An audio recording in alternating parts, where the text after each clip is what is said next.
Gran campaña evangelística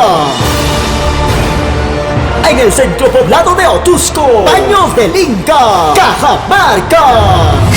Organiza la Iglesia Evangélica Esperanza de Salvación, a realizarse el día 30 de noviembre del presente año, a partir de las 2 de la tarde, en la casa de oración Esperanza de Salvación, que está ubicada a la altura del último paradero de combi de la Ruta C, en el centro poblado de Otusco.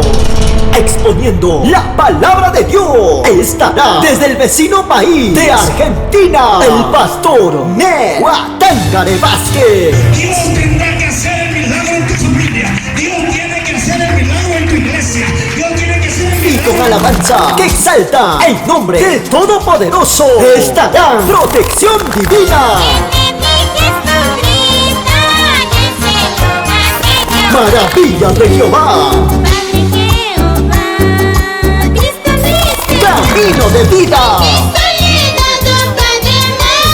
Salmista Fernando Amán y esposa, No me dejes sola. entre otros más.